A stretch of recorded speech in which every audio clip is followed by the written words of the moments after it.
St. Louis Cardinals starter Matthew Liberatore was really good against a tough Mets lineup on Saturday.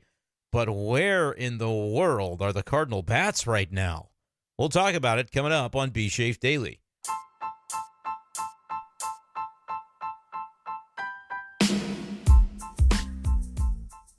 What's going on, everyone, and welcome into this edition of B-Schaeff Daily. Brenden Schaeffer with you. It is Saturday, April 19th, 2025, also known as not a very good day to be a St. Louis sports fan. Cardinals lose, Blues lose. I think the Battlehawks even lost, for whoever is interested in that. So, rotten day all around, as we'll focus in this particular episode of content on the Cardinals and their 3-0 loss in Queens to the Mets. The Cardinals have now lost the series, and they are potentially looking at a 4-game sweep at the hands of the team more colloquially known as Ponscom.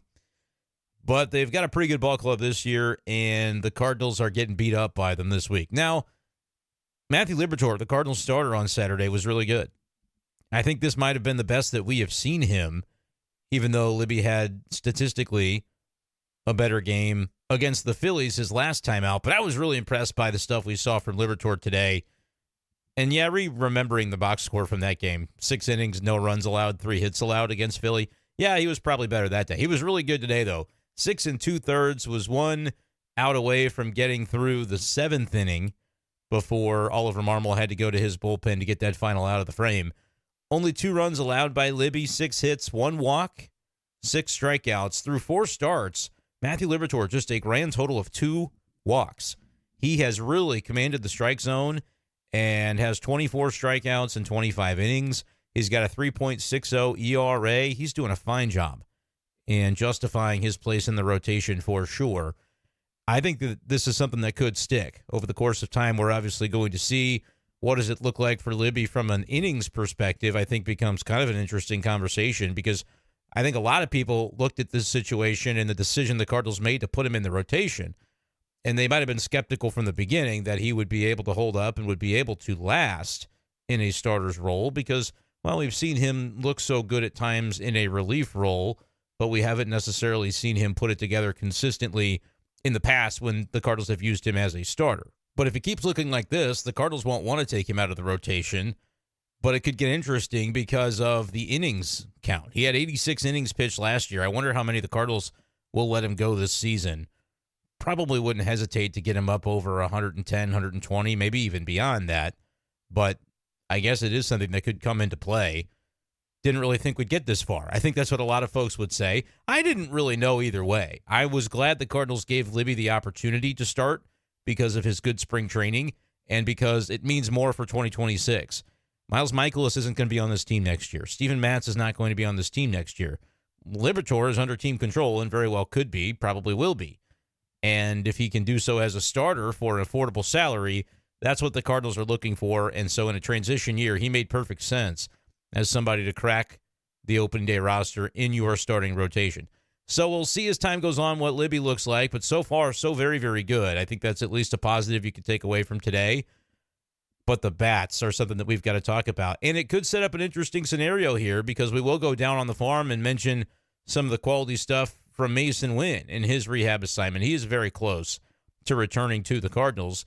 And when he does, who goes back down, I think could be a tricky topic of conversation, especially considering what we saw from Thomas Saggese again today. You talk about a Cardinal lineup that really was flailing at Kodai Senga. Only 3 total hits for the Redbirds in this game, but 2 of them were off the bat of Thomas Saggese, and both of those hits were doubles. So we'll continue to have conversations about what the Cardinals may look to do.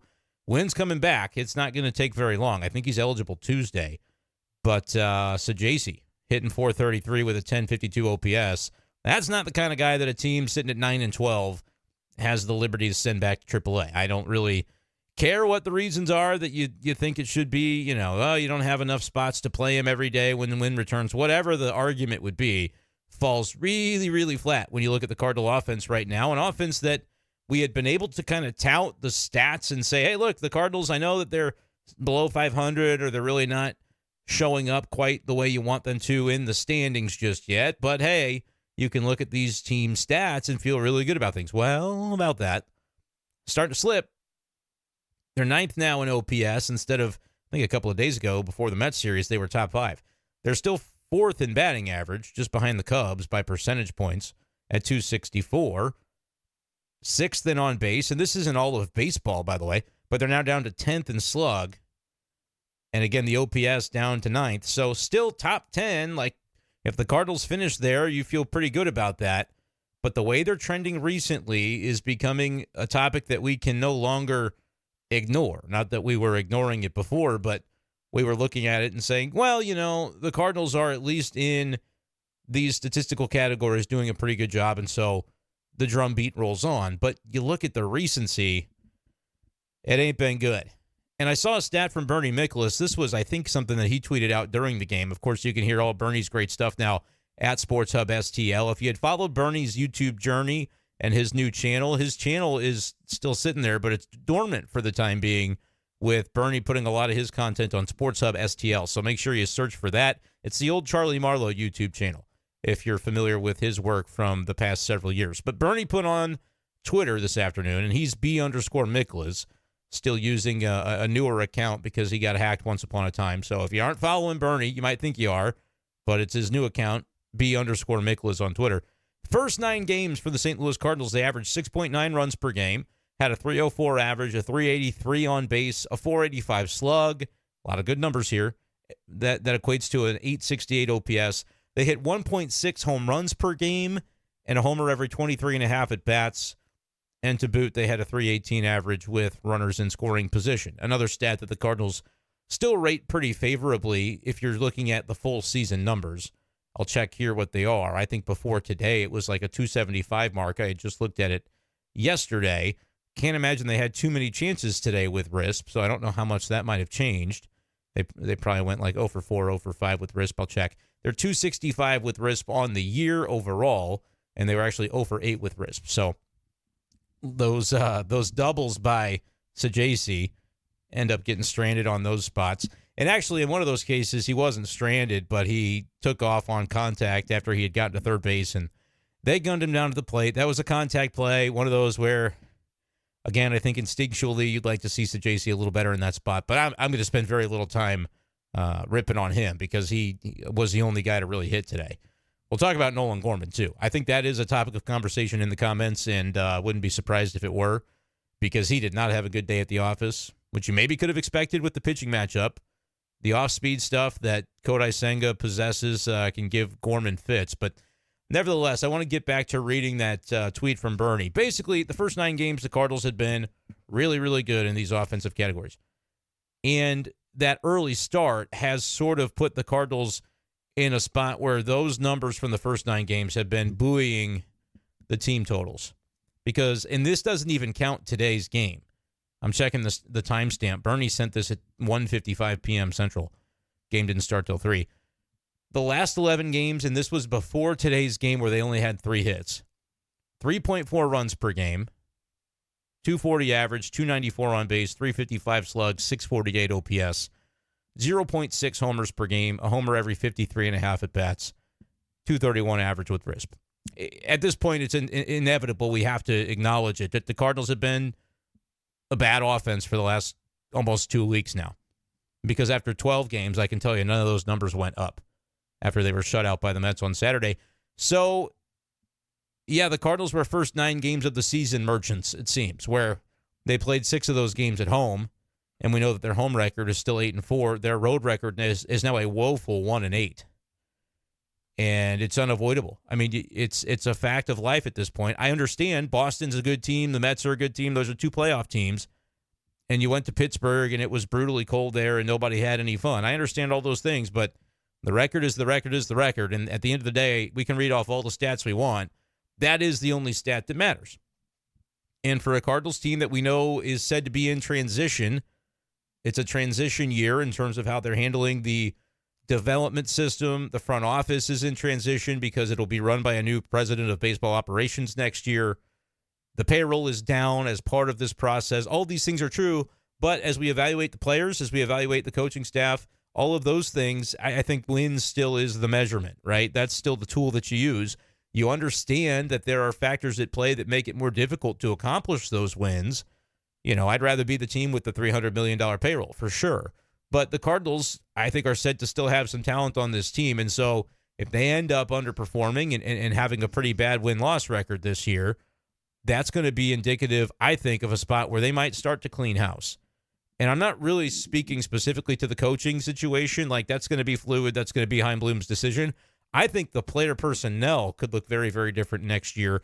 It could look very different by July if this Cardinals team, which we have looked at this lineup and the position player group, and we can go up and down and say, you know what, I like the potential of a Jordan Walker. I like the potential of a Gorman. I like the potential of a Burleson. I think, Lars Nootbaar has really good potential. All these, we can go up and down. I can list a dozen guys and say, hey, I think this guy has a chance, if he's not already, to become a pretty good big league player. That's the way we view these players individually. But if this is the third year in a row where we start to talk about an underperforming offense and you've changed everything but the players, at that point you'll have changed the hitting coach, you'll have changed the president of baseball operations, and I would even say, we'll see as far as what the manager and the other coaching roles end up looking like. But at the end of the day, the players are really who drives this ship, and I would hate to see the Cardinals trending towards something that it seems like they're hitting that trend over the last 12 games or so, where this ends up, if it ends up this way, that the offense is not a top half unit, not a top 10, top 12 unit like it really needs to be. If this is a bottom 10 offense again, like it has been, last year certainly it was, and you look at runs scored, they finished 22nd. Right now, they're still top 10 in all these categories, but the inconsistency is unavoidably a topic now because you can't lean on the first 9, 10 games and say, well, they were tops in the league. All the numbers count, and so they're still going to get a little bit of that boost because I read you those numbers from today. They're still top 10 in all these categories, but now for 12 games, they've been pretty woeful in all of these categories. So which version of the Cardinals are we going to get more consistently remains to be seen. You can isolate it like they've been without Masyn Winn for a handful of games now.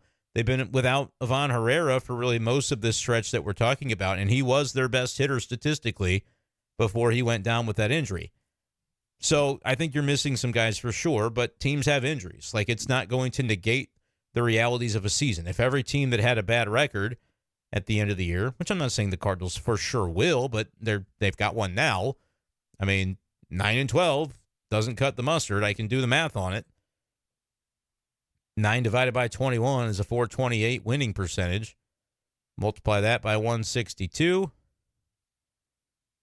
If I can figure out how to use the calculator on this thing. You're talking about a sub 70 win total, right in that range, 69, 70 wins. So, yeah, that's the pace they're on anyway. You can still isolate it and say, well, they've been really good at home. They've been absolutely miserable, worst in baseball on the road, I assume. If anybody's doing worse than the Cardinals on the road right now, they are probably not doing very well in the standings overall themselves. So, who are the Cardinals and what are they going to be? Time's going to tell with that. We're going to get to see it. Oh, I lied. The Rockies are 1-11 on the road. The Cardinals are only 1-8. So there you go. There's one team worse on the road. The Rays are 0-3, but they've played hardly any road games, even though all their road games or all their games that they play are really road games because they don't have a stadium. And the White Sox are 0-8, so I guess I was wrong. Don't worry, Cardinals fans. The White Sox are worse on the road than the Cardinals. So there's that. And look, I respect that there were some tough pitchers that the Cardinals have seen in this stretch. Some of them they've been able to beat. Some of the pitchers that you don't really think of as being as tough have looked tough against the Cardinals, like a Griffin Canning. It's the big leagues, though. You're going to see tough pitching. Kodai Senga is really, really good, but the Cardinals have beat him before. Prior to today, they had one good game against him in 2023 and one bad game. And, today was not a good one. 3 hits. If your name isn't Thomas Saggese or Wilson Contreras, you didn't get your job done today offensively without any hits throughout the rest of that lineup. And Senga ended up with pretty good numbers, of course. 5 2/3. Gave up 3 hits, 2 walks. Only 4 strikeouts. It seemed like it could have been more. Nolan Gorman was responsible for most of those, it felt like. Cardinals as a team struck out 6 times. That's an improvement over the previous day when they had struck out 15 times. Gorman had 3 of them himself, 0 for 4. And so we'll get into that conversation of what do you do when Masyn Winn comes back? When Masyn Winn is ready to return or eligible to return, or both. It's really going to be the same day for both of those statements.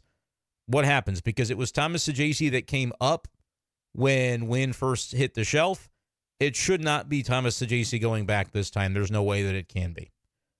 And I don't think it will be, Cardinals fans. Like, if you're asking me for a prediction, there's no way. I just don't see how you could do it and not have some uproar.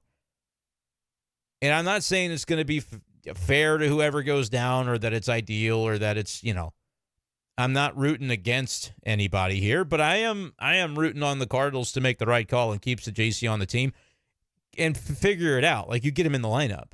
With a team that's got numbers that are cratering over the past 12 games now, you don't really have time to stick with your priors on, well, I wasn't really sure Saggese could handle this. Well, he's handling it for now. Let's just see. Play him till he fails to handle it, right? Luke and Baker, I mean, there's upside to what his role is with this team, but he's hitting .250 with a .665 OPS. That's pedestrian. Saggese's hitting .430 with a 1,052 OPS. Both are right-handed bats. Saggese actually plays a position. If it's Saggese or Baker, you option Baker. You can make a case they could option Siani. Siani's role is basically to pinch run and come in for defense. He's OPSing .450. He's hardly batted, so that's not entirely fair. But yeah, I mean, he's there as sort of a bit player off your bench, and there's value to that for a team that's winning. Like, you'd love to have like a Siani utility knife off your bench as the 26th man on your team if you're 15-8. But when you're 8-12 or 9-12, the Cardinals are 9-12. It just it feels like there's a little bit more malleability with that roster spot to say, can we be doing more with this spot? I think that's a fair ask. But right now, Victor Scott II is also not really seeing things well at the plate. .242 average, .659 OPS.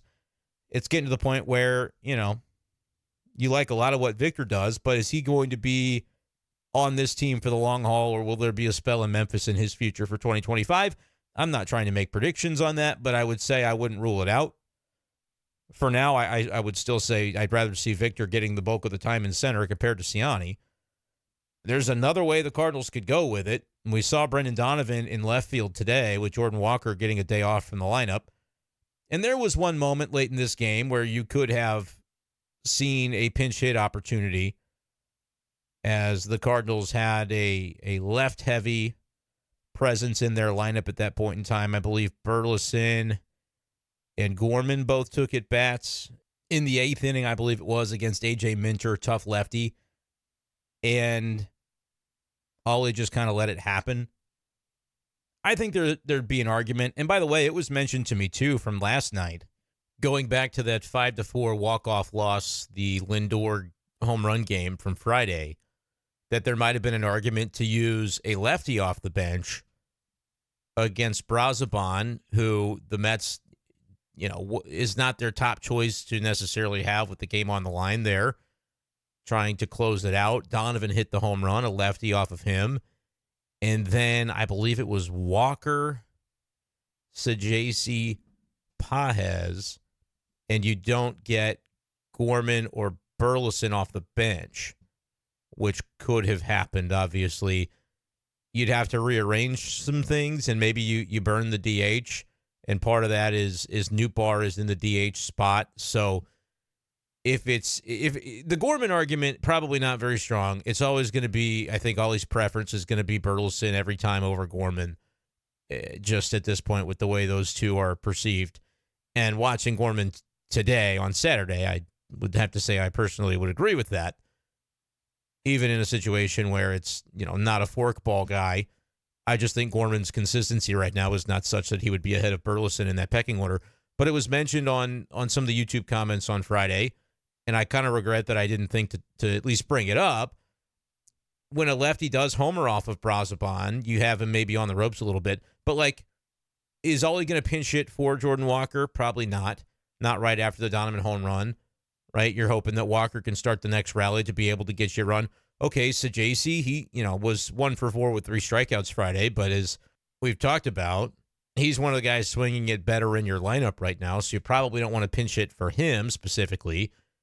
Do you pinch hit for Pages and have to go Pozo if you aren't able to get it through? So I probably agree with not pinch hitting. There would have been nobody on base, right? I don't think anybody got on after the Donovan home run. They just sort of let the rest of that inning be squandered. I'll double check that real quick, but I'm just trying to think through. It's not a question I asked of Ollie or I think anybody did. Yeah, Walker, Saggese, Pages all struck out after the lefty Donovan homered.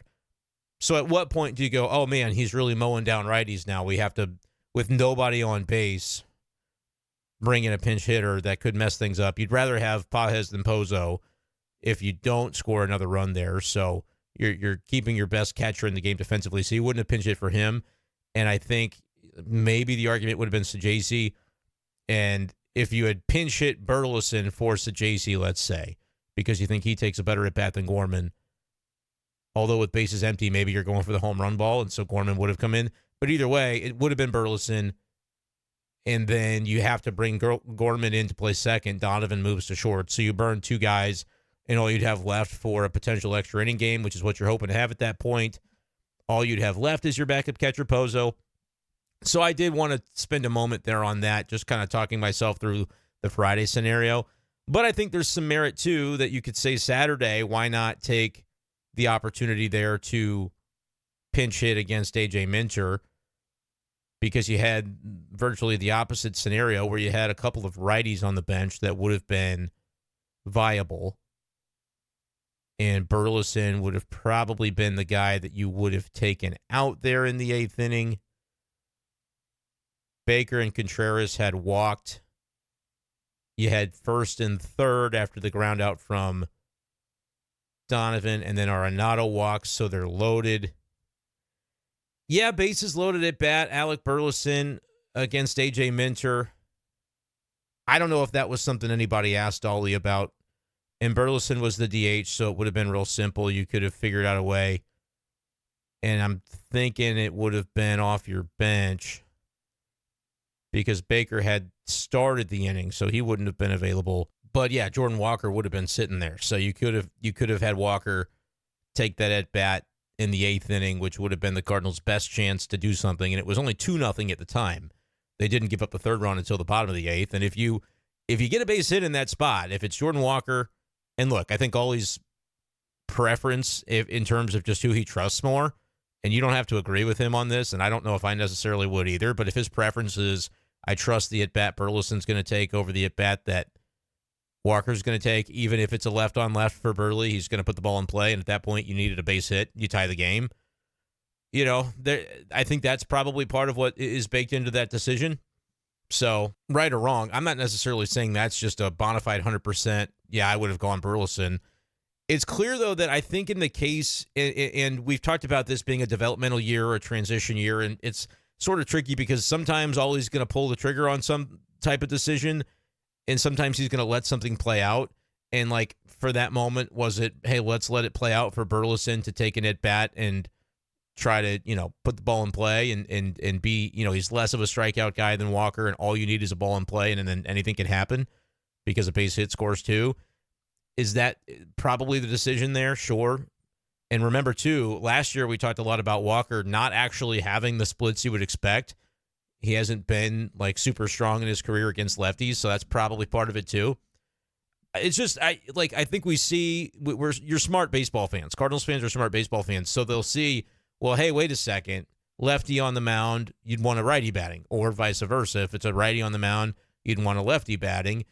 But they know the splits, and I think with Walker, it's not necessarily advantageous relative to Burleson, who's not overly splitty, although last year he was kind of splitty. So I think it's a relevant question for sure. I think Burleson, though, the more you think on it, I think he's more likely to just put the ball in play. But, like, you have this bench, you'd like to see it potentially used a little bit more aggressively. I think that's a fair argument. Because last year the argument would have been, well, what's Ollie Marmol supposed to do? You're sitting there with freaking Brandon Crawford on your bench. He's useless for half the year, and everybody knew it. You're not going to deploy your bench aggressively with when the bench is Brandon Crawford or Matt Carpenter. Carpenter had his spots where he made sense to put in as a pinch hitter, but a very limited player as well last year.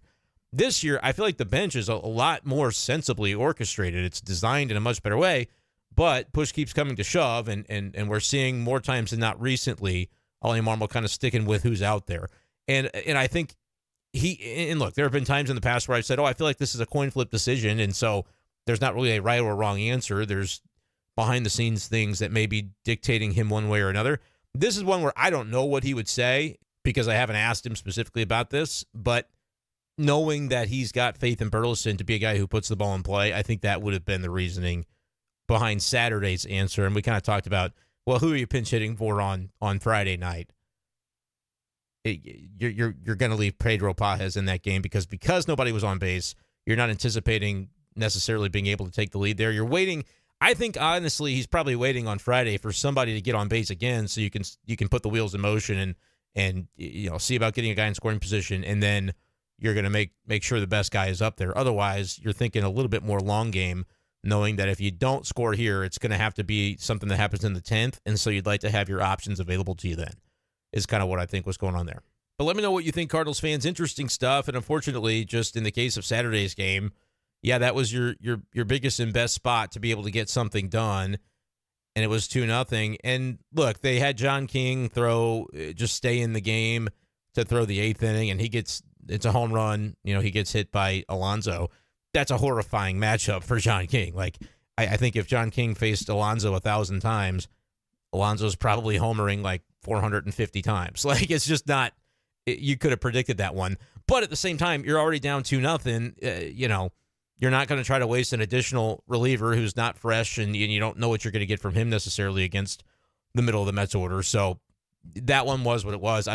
If you're critiquing like the non-pitching change and allowing John King to face Alonso, that's an example of bullpen piece is too valuable at that point. Whoever's not throwing is available the next day, and you might have to be considerate of that. So I had no issue with that with John King, but my point in bringing up the non-pinch hit spot in the 8th, the top of the 8th, before that bottom half homer by Alonso, if you get that pinch hit or whoever's up at the plate, if it's Burleson or you pinch hit for him, if you get that spot to go your way against A.J. Minter, maybe you tie the game, and then it's not John King, right? Then you're in full attack mode trying to throw your best options out there, whoever that might have been. Might have been Maton again. I don't know, happen to know who was warming just in case.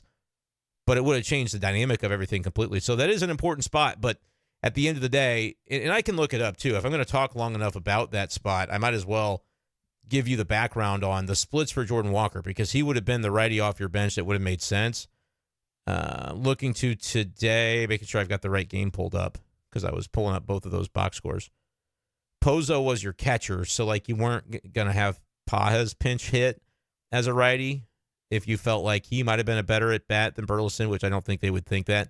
Pozo, I mean, before the 0 for 4 today had like 1,000 OPS. Maybe he would have been a better option, but he was already in the lineup, so that wouldn't have been a possibility. Jordan Walker platoon splits is what we're looking at. And I think I've got it pulled up for 2025. I'd rather look at career, though, because I think that's going to be the more relevant sample. This year against lefties, he has been better, a 711 OPS, and it's a 604 against righties this season for Jordan Walker.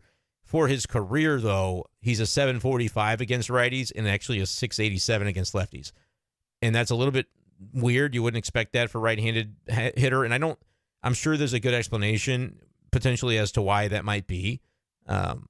Probably the repertoire that lefties tend to use against him versus what righties typically do, to where righties is more of a baseline, but lefties have maybe figured out a way to attack him, whether it's change-ups away or, whatever it is. If they bust him inside, I'm not looking at the StatCast to know like what the weakness is, particularly with his swing, Jordan Walker against lefties, but that's the reasoning where it's like, it's not, as it would seem on the surface, just an obvious spot where you would go with a pinch hitter there. And I do think we can look to it like the strikeout rate for his career versus Burleson. I imagine Burleson's is better just because he's not a guy who strikes out much. So that's sort of the wrap on that. I know those are the kind of the minutia parts of games that people like to talk about. And I do think, obviously, in a game that felt like the Cardinals were going to lose it the whole way through because they couldn't hit, they did end up with that little bit of a situation where they could have had one base hit and completely turned that game on its head, and they weren't able to do it. So that's kind of the way that it breaks down from my perspective. A little bit wrapping up the conversation, just to reiterate, like, I don't think you can have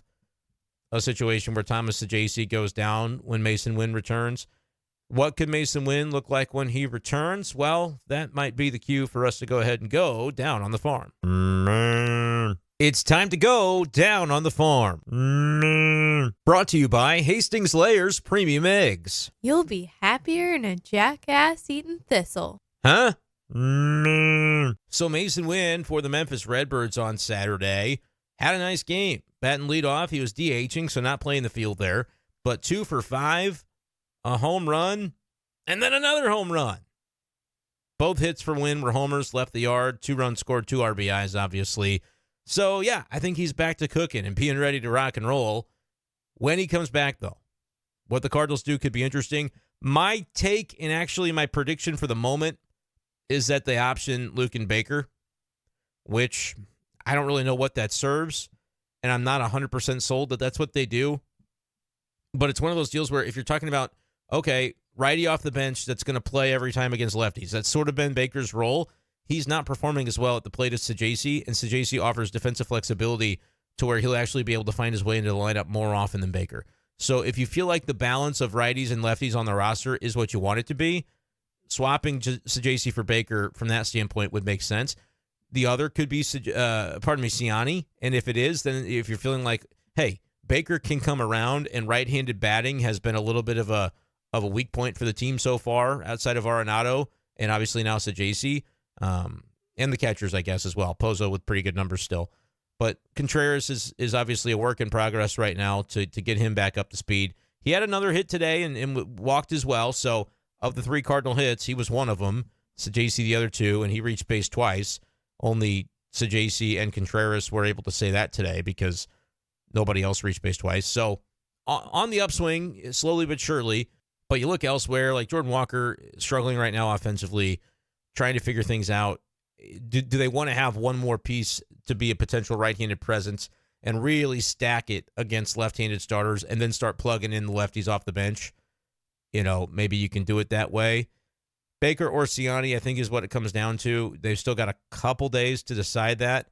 For me personally, though, as long as it's not Saggese, I'll be understanding of the direction that they go.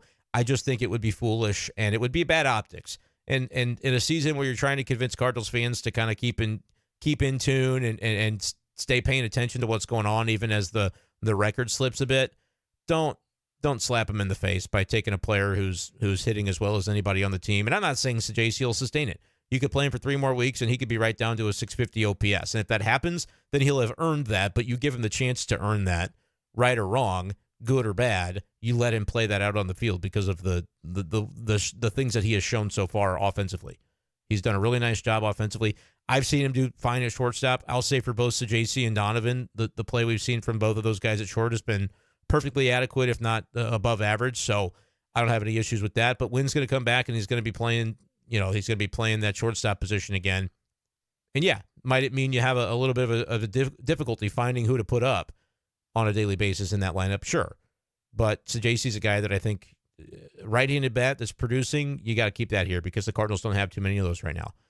The other name is Gorman. Like, his OPS is still 756, but he's kind of like the team as a whole. He's riding that, first game he had against the Twins where he did really well. I think it was 3 for 4 with a home run. And so you're kind of going, what have you done for me lately? Today it was 0 for 4 with 3 Ks. I wouldn't argue against Gorman being the guy that they would option either, simply because I think if Saggese's here, he's the guy that should be playing more often than not at second when Donovan isn't. So to have another second baseman and saying, yeah, we want to get playing time for all these guys, could Luken Baker, making sure you stack the righties in there against a left-handed starter, could he be more valuable even than Gorman right now? Gorman it was rough today. I saw Gorman strike out on a 4-0 pitch. Like the count was 4-0 and he still struck out because it was 2-0 and he swung at 3 pitches in a row that were not remotely close to being strikes. So sometimes the optics of one at bat like that can make you maybe a little reactionary, but that was rough. It was a rough day for Nolan Gorman and a rough day for the Cardinal offense. So, we'll see what ends up coming of it. And one more lineup tomorrow on Sunday to be able to look at, Easter Sunday lineup, to see, like, hey, what are we taking from who they put out there, and are they evaluating anybody in particular right before the Winn arrival to see what might change there. I don't have anything specific in the way of an update, and we are still in Down on the Farm, so that's why I'm kind of cycling through here. Ian Bedell pitched for Memphis, 4+ innings, 3 runs allowed, nothing crazy there. I was going to jump to Double-A, though, and say I don't really have an update on J.J. Weatherholt. I'm checking Twitter to see if there's anything obvious. Remember, the case was yesterday, Friday, left the game after the first inning, played defensively, don't know what happened, came up lame, didn't end up batting. Kyle Reese had put on Twitter that it was just precautionary, that he's going to be fine, but he was out of the lineup on Saturday. So that's the update there. Imagine we'll see Weatherholt hopefully back in there for Springfield shortly, but we'll wait and see on that. That, though, is going to do it for this edition of the show. Appreciate you guys so much for listening. Appreciate the channel members who have signed up for that membership. I'll plug it again, just one mention per episode, not going crazy. But if anybody is interested in hopping on the channel membership, you get a cool little notifier on your name here when you comment on the channel. That's the main thing. And then there's also a tier where you get into the B-Schaeff Daily Lounge on Discord. So check that out if you're interested. If not, I will see you back here tomorrow. Have a happy Easter. We'll still try to record something Easter evening after the Cardinals wrap things up in Queens against the Mets. Thank you guys so much again for your support and for listening, and I'll talk to you next time on B-Schaeff Daily. Peace.